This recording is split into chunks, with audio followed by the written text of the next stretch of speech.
represent the values that you stand for. Click the link below for God, Family, and Guns merchandise.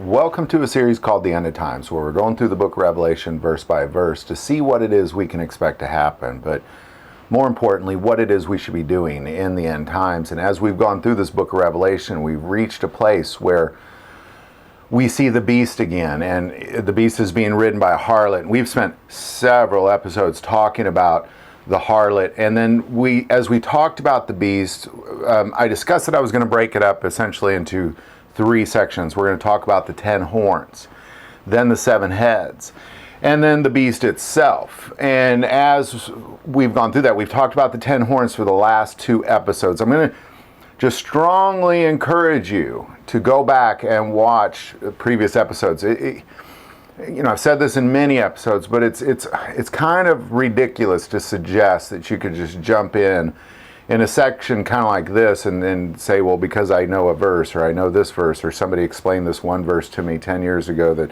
it all makes sense, because there's a lot going on here, and to undermine it in such a way really just cuts short the prophecy of God.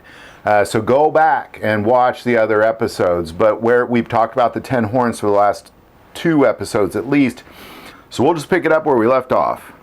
Then one of the 7 angels who had the 7 bowls came and talked with me, saying to me, "Come, I will show you the judgment of the great harlot who sits on many waters, with whom the kings of the earth committed fornication, and the inhabitants of the earth were made drunk with the wine of her fornication." So he carried me away in the spirit into the wilderness, and I saw a woman sitting on a scarlet beast, which was full of the names of blasphemy, having 7 heads and 10 horns. And what we've determined that those horns are, by looking at further examining these passages here that we're in, and then also going back and looking at other passages in Revelation, as well as Daniel saw this beast as well, minus the 7 heads, and again, we'll get into the 7 heads later. But what these are, and it's clearly spelled out, is these are 10 kings that have received 10 crowns.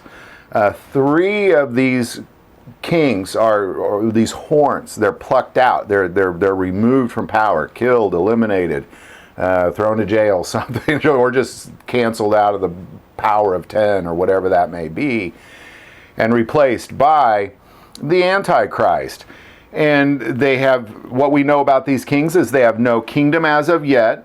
They have authority for 1 hour. They are of one mind. That is very important in what we're going to kind of discuss, because today we're going to focus on what it is they do. They are of one mind. That's very important. They give power and authority to the beast. And, again, the beast is a bigger thing than just these 10 kings. And we'll get into that in future episodes. They make war with the Lamb. And everywhere we see this beast, when it's interpreted, it says, well, they will make war with the Lamb, or they will war with the saints. And then Jesus wins, end of story. The saints possess the earth. And it's almost like the angels, as they interpret this, are saying, well, yeah, I see you're focused on this beast, and you marvel, and you're amazed at its evil and destruction. But Jesus wins, saints inherit the earth. That's important as well, and every time we see this. But what do these horns do? What do these kings do? Because, we've seen horns in the past of anytime a prophet might see some sort of strange thing, because these kings literally aren't horns on a beast. The horns are a representation of who these kings are. The horns are a symbol of who these kings are that God chose to use. So we're going to go back to Zechariah, because there's a place in Zechariah where he sees some horns, and it's explained what these horns are very differently than what we see in the detail in Revelation. And again, here on God, Family, and Guns, we don't use anybody's interpretation of the Bible. We use the Bible as a cross-reference only. So if we're trying to understand something, the best cross-reference to the Bible is the Bible. So we're going to go to Zechariah. Chapter 1.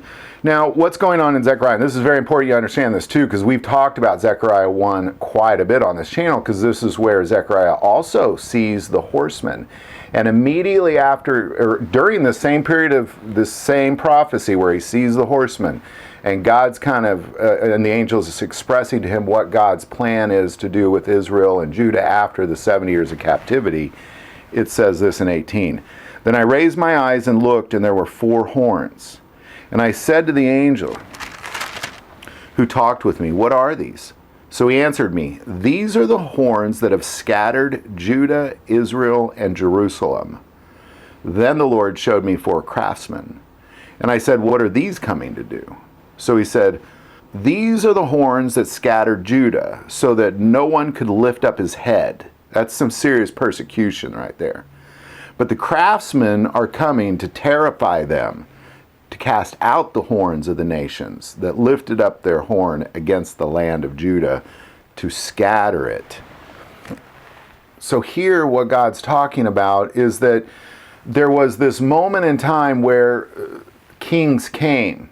4 of them apparently came and they scattered Judah. They came, and one being Babylon.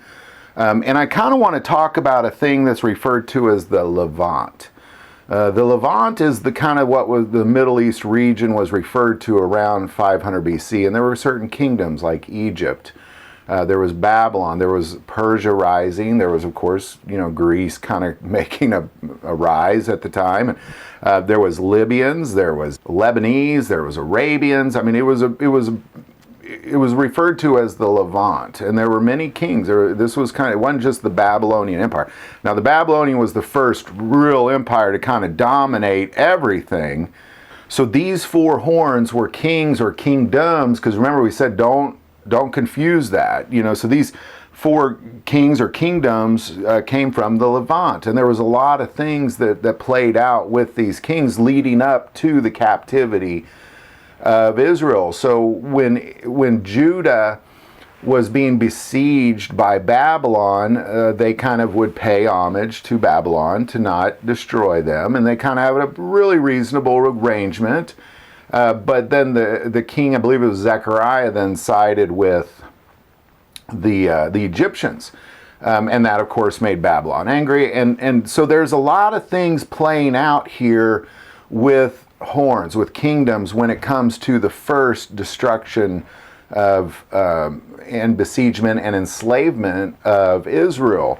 So all these prophecies, these horns, they all revolve around Israel, and they're designed to scatter Israel, because we clearly see what Jesus says in Matthew 24 about what happens here. Starting 15, therefore when you see the abomination of desolation spoken of by Daniel the prophet standing in the holy place, whoever reads, let him understand. Then let those who are in Judea flee to the mountains. Let him who is on the housetop not come down to take anything out of his house, and let him who is in the field not go back to get his clothes. So what Jesus is saying is that when you see these horns, when you see the little horn, do the things, and they're all of one mind. Keep that in mind. They're all of one mind. They're all being kind of controlled by the dragon. They're all of one mind. That when you see that, flee. In other words, scatter. So these horns are going to scatter Israel. They're going to scatter them once again. And that's a very important piece that we see to this, because almost all prophecy has to do with the coming of God's kingdom on earth as it is in heaven, and Israel, and Israel's role in all of that, including the birth of Jesus Christ, the coming of his second coming. All of that has to do with Israel because of the coming of God's kingdom on earth as it is in heaven, which is exactly what Revelation is all about. So it's important that we see that these horns, here what we see in Zechariah, the 4 horns, these are 4 kings, 4 kingdoms who are essentially going to do a very similar thing than these 10 kings are going to do. It's going to be kind of a ruling over Israel, a destruction of Israel. There's definitely going to be a scattering, because if we go back and see what Daniel said exactly would happen with this little horn, and again, they're all of one mind. If we look at Daniel 11, starting in verse 36, then the king shall do according to his own will. He shall exalt and magnify himself above every god, shall speak blasphemies against the God of gods, and shall prosper till the wrath has been accomplished, for what has been determined shall be done. He shall regard neither God of his fathers, nor the desire of women, nor regard any god, for he shall magnify himself above them all. But in their place he shall honor a god of fortresses, and a god which his father did not know. He shall honor with gold and silver, with precious stones and pleasant things. Thus he shall act against the strongest fortresses with a foreign god, which he shall acknowledge and advance its glory, and he shall cause them to rule over many and divide the land for gain.